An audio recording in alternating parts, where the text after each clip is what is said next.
Salut à tous les amoureux de la sécurité informatique, plus précisément de la cybersécurité. On se retrouve aujourd'hui pour une nouvelle vidéo qui va porter sur les bases ou bien les principes de base de la sécurité réseau. Donc ici, on va parler aujourd'hui de la sécurité réseau. On va voir les principes de base de la sécurité réseau et qu'est-ce que la sécurité réseau. Alors, asseyez-vous bien et on commence.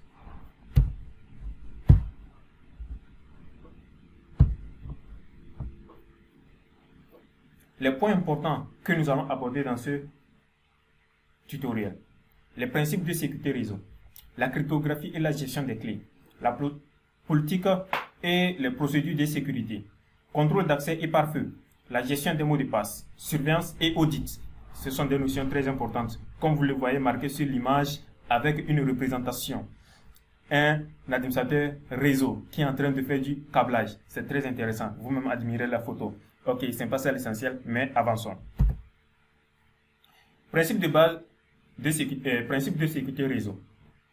La sécurité réseau est un ensemble, d'abord, on nous dit la sécurité réseau est un ensemble de principes, de technologies et de méthodes visant à protéger les réseaux informatiques et les données qui y sont stockées. Les principaux principes de sécurité sont l'authentification, l'autorisation, la confidentialité et l'intégrité. Donc ici, qu'est-ce que je veux vous dire? Ce que d'abord, quand on parle de sécurité réseau, c'est un ensemble de principes, de technologies et de méthodes qui visent à protéger les réseaux informatiques et les données qui y sont stockées, c'est-à-dire les informations qui circulent à l'intérieur de ces réseaux.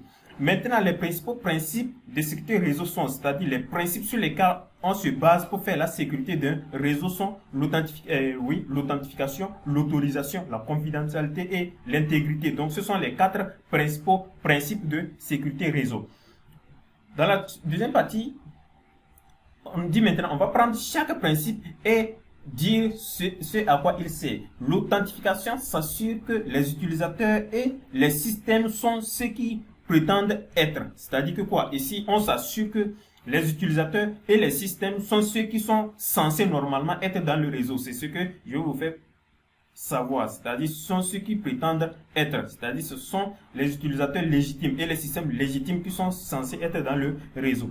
L'autorisation vérifie que les utilisateurs ont le droit d'accéder aux ressources et aux données qu'ils se demandent. C'est-à-dire ici que quoi?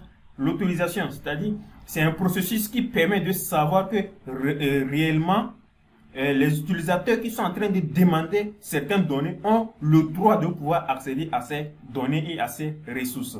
La confidentialité s'assure que les données ne sont pas divulguées à des personnes non autorisées. C'est-à-dire que ici, la confidentialité, quand on dit que quelque chose est confidentiel, c'est-à-dire l'information doit être partagée entre des personnes autorisées. Donc voilà pourquoi on dit que la confidentialité s'assure que les données ne doivent pas être divulguées entre des personnes non autorisées.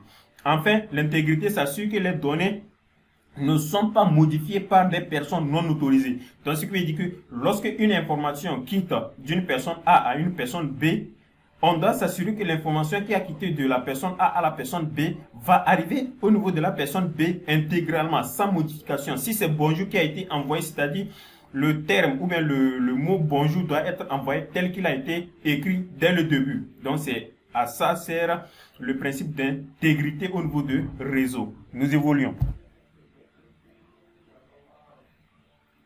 Et nous allons parler ici maintenant de la cryptographie et de la gestion des clés. Pourquoi la cryptographie est très importante au niveau de la sécurité réseau et pourquoi la gestion des clés? La cryptographie est un outil essentiel pour sécuriser les réseaux. Elle est utilisée pour crypter les données et les communications. Donc vous voyez déjà que la cryptographie est très importante pour la sécurité d'un réseau parce que c'est elle qui permet de crypter les données et les communications. La gestion des clés est une partie importante de la cryptographie. Donc ici, la cryptographie est une partie directement reliée à la sécurité réseau, mais pourtant la gestion des clés est une partie maintenant importante de la cryptographie. Je ne sais pas si vous êtes en train de comprendre la procédure ou bien vous êtes en train de comprendre le schéma. La gestion des clés est une partie importante de la cryptographie et consiste à gérer des clés de cryptage et de décryptage des données. Donc ici, comme vous le voyez sur l'image, il tient les clés, ce qui veut dire qu'il veut ouvrir une porte. Donc pour ouvrir une porte, il est en train de décrypter l'entrée de la porte. Il est en train de décrypter. Il est en train d'ouvrir. Maintenant, lorsqu'il sera en train de fermer, il est en train de crypter. Donc, il y en aura au niveau des données. Maintenant, on parle de cryptage et de décryptage de données. Mais au niveau des portes, par exemple, on va parler de ouverture et fermeture.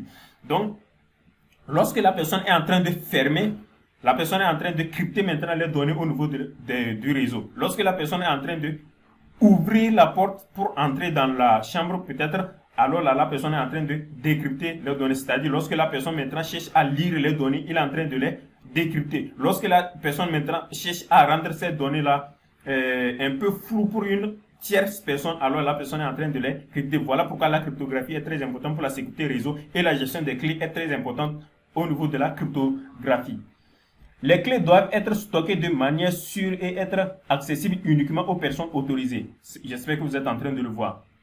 La gestion des clés peut être effectuée manuellement ou automatiquement à l'aide d'un système de gestion des clés, KMS. Donc, vous voyez déjà.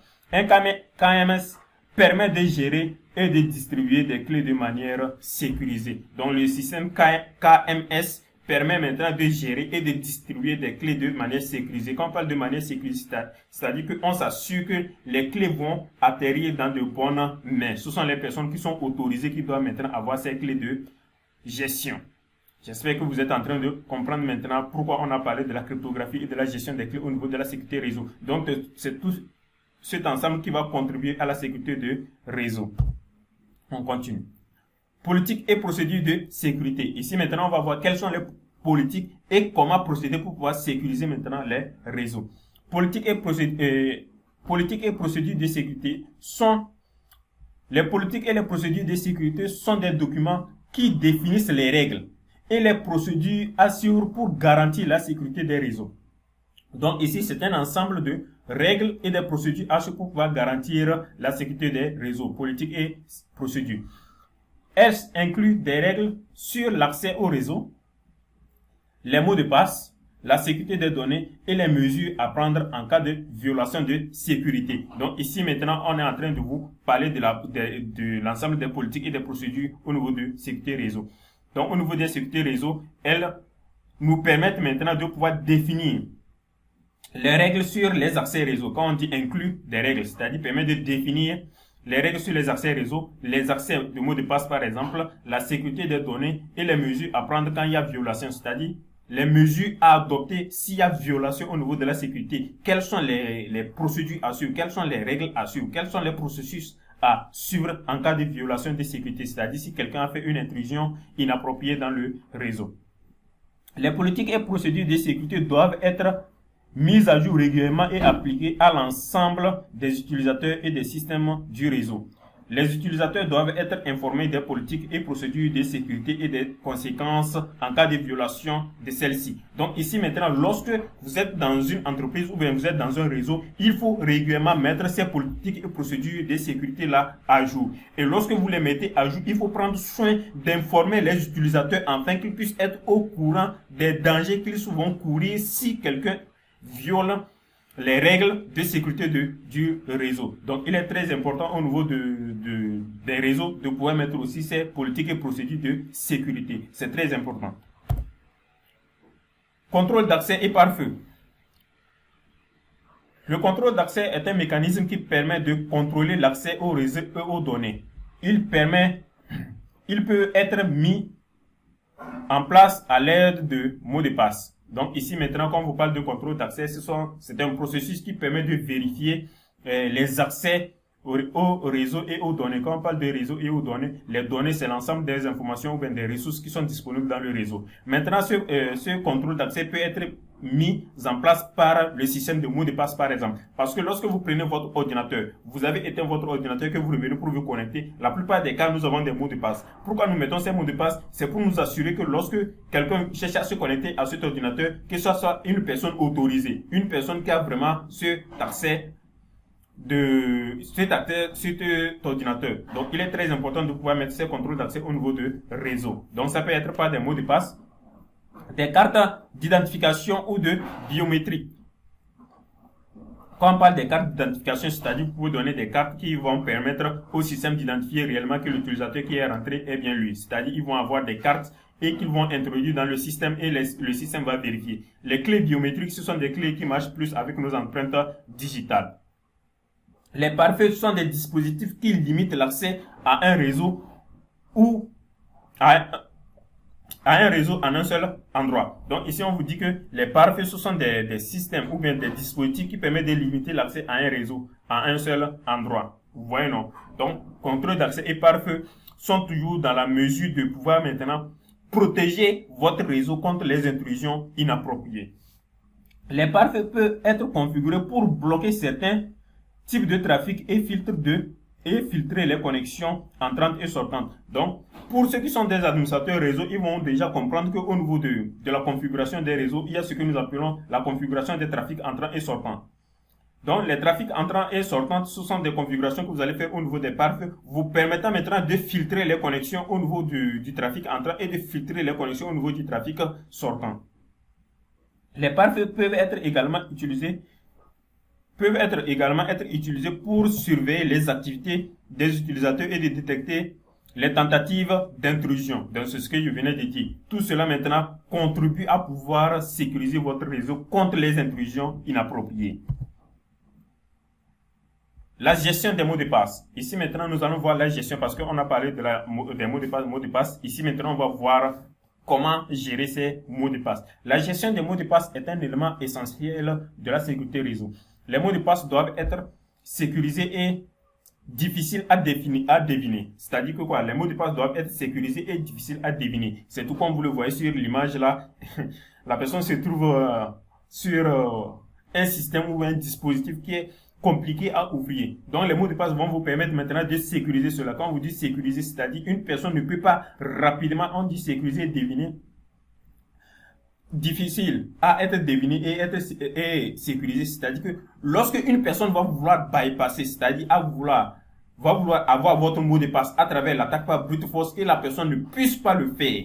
Donc, c'est pour cela qu'on vous dit difficile à deviner. Et qu'une personne aussi ne peut pas facilement dire que, si ce que son nom c'est si, alors son mot de passe peut être ça. Non. Donc, ce sont des dispositifs ou c'est un ensemble qui va vous permettre de mettre vraiment un mot de passe sécurisé et difficile à deviner. Les mots de passe doivent également être changés régulièrement et ne doivent pas être partagés avec des tierces. C'est-à-dire que quoi? Généralement, dans des entreprises, vous allez voir que les mots de passe sont mis à jour après 3 mois. Donc, ce qui veut dire que c'est lors de la configuration du réseau qu'on a mis ce système-là en place. C'est-à-dire, après 3 mois, on vous demande de mettre à jour votre mot de passe. Il y a même sur des sites internet où vous allez aller, après 1 mois, on vous dit, votre mot de passe doit être mis à jour, votre mot de passe doit être mis à jour. Donc, c'est un processus de sécurité permettant d'éviter les attaques par brute force. C'est-à-dire que quelqu'un ne puisse avoir vos accès facilement. Les mots de passe peuvent être générés manuellement ou à l'aide d'un système de gestion des mots de passe PMS. Un PMS permet de gérer et de stocker les mots de passe de manière sécurisée et d'empêcher leur utilisation par des tierces non autorisées. Alors là, voilà ce qu'on pouvait dire sur la gestion des mots de passe. On continue. Surveillance et audit. La surveillance et l'audit sont des outils essentiels pour assurer la sécurité des réseaux. La surveillance permet de surveiller les activités des utilisateurs et des systèmes et de détecter les tentatives d'intrusion. L'audit consiste à vérifier que les politiques et les procédures de sécurité sont correctement appliquées. Donc, vous voyez que la surveillance, elle autre, permet de vérifier le fonctionnement du réseau. Et maintenant, l'audit permet de savoir si réellement toutes les politiques de sécurité et des procédures de sécurité sont vraiment appliquées, sont correctement appliquées, sont vraiment mises en place. Donc, la surveillance et l'audit, voilà pourquoi les deux termes là marchent ensemble. La surveillance et l'audit peuvent être affectés manuellement à l'aide d'un système de surveillance et d'audit, le système SSA. Un SSA permet de surveiller et d'auditer les activités des utilisateurs et des systèmes et de détecter les tentatives d'intrusion. Donc voilà ce qu'on pouvait dire aujourd'hui sur la sécurité réseau. Il y en aura une autre partie qu'on va développer sur le réseau carrément, c'est-à-dire on va donner toutes les définitions du réseau et quels sont les contours qui y vont avec. Si ce contenu vous intéresse, n'oubliez pas de vous abonner et de liker la vidéo et de partager. Ça me fera énormément plaisir. Ciao.